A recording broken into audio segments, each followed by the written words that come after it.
undoubted loyalty. Yap, I'm Nim without the E, back again with another video.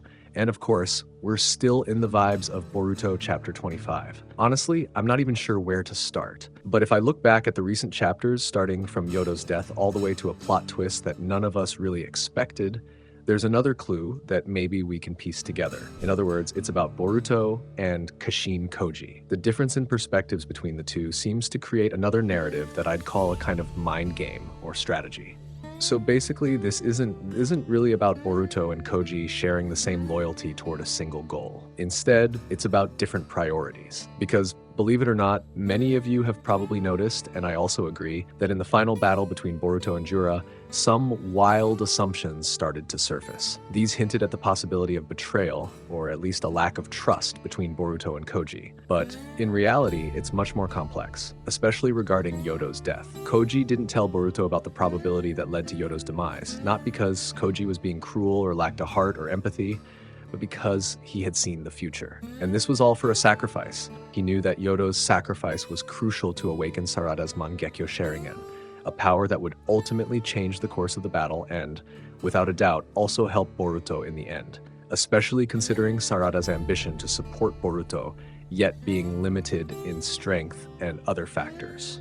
And surely if Koji told Boruto, he would definitely try to save Yodo, because it was proven when Boruto saw another example of this incident that threatened Konohamaru's life, Boruto immediately saved him without hesitation. In other words, Boruto refuses to let anyone be sacrificed for a plan that even Koji thinks is the most ideal. But Koji knows that such an intervention will result in Boruto's death at the hands of Jura, and they will lose the strongest card they have. After Kashin Koji achieved one of his goals, which was to awaken Sarada's power, Boruto did something that Kashin Koji definitely wanted to avoid. And after thinking about it, the reason why Koji chose to focus on his plan rather than involve Kawaki was that Koji didn't want to make Kawaki a new threat to Boruto himself in the end.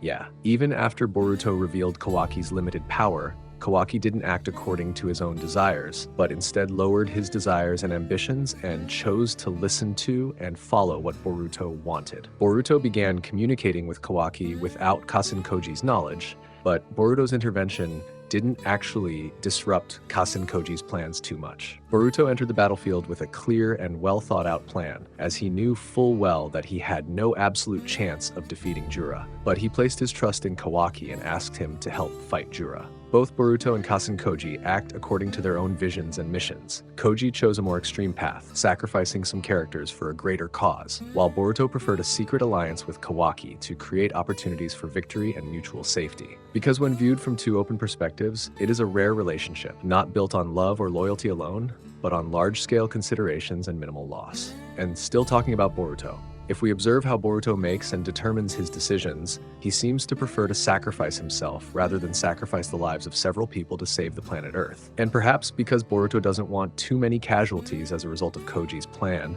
this is why he decided to make such a dark offer to Momoshiki. Apart from the discussion of how Boruto ultimately deceived Momoshiki or whatever, the plan that Boruto made was, again, not disclosed to Kashin Koji. Is that right? Because not only would Koji not agree, but it was also a decision that carried considerable risk. As I said before, Koji probably didn't want to involve Kawaki in the battle in the Land of Wind because he didn't want the future to become even more complicated and lead to the worst possible outcome. Especially for the second time. Boruto couldn't possibly reveal his plan with Momoshiki to Koji about this dark offer. And surely Koji would be shocked if Boruto chose the deal or offer to give his body to Momoshiki, especially if in the end they could defeat Jura. In other words, indirectly, this act goes against Koji's plan, which involves sacrificing some people so that Boruto can defeat Jura. Believe it or not, Yodo and Sarada are perfect examples of Koji's mindset, how he's willing to sacrifice a few so that one of them gains a much greater advantage, right? However, did Boruto not think about the negative impact that would occur if he gave his body to Momoshiki? Because basically, we would think that Momoshiki would become the next absolute threat after Jura was completely destroyed. But is Boruto so frustrated that he only wants to deal with Jura and not the problems that will arise from Momoshiki himself?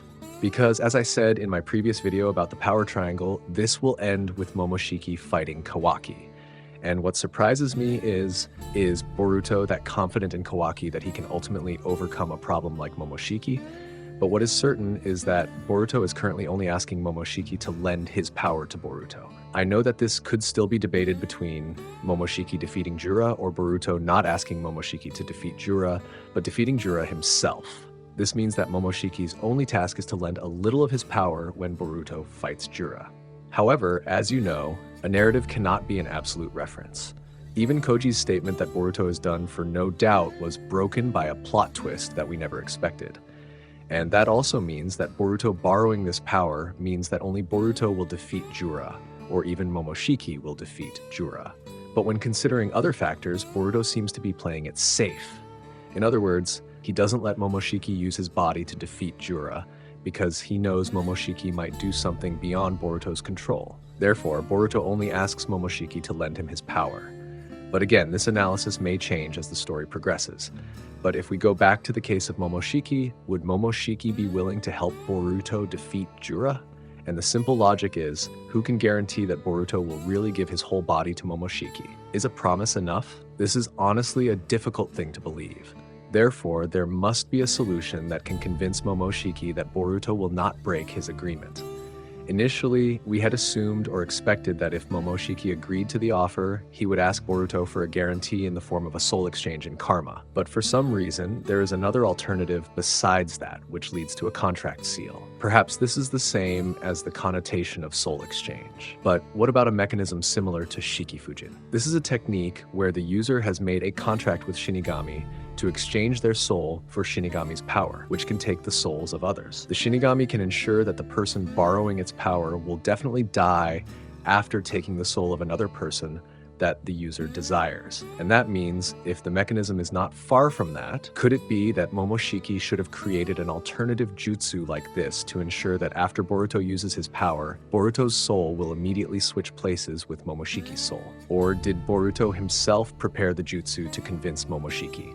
But because I have such high expectations for the Otsutsuki clan, Momoshiki should have a technique similar to or even better than a contract seal, because at the very least, only with such a technique would Momoshiki not be deceived by Boruto. And in conclusion, the relationship between Kashin Koji and Boruto is not a matter of loyalty or even a single goal with the same vision and mission.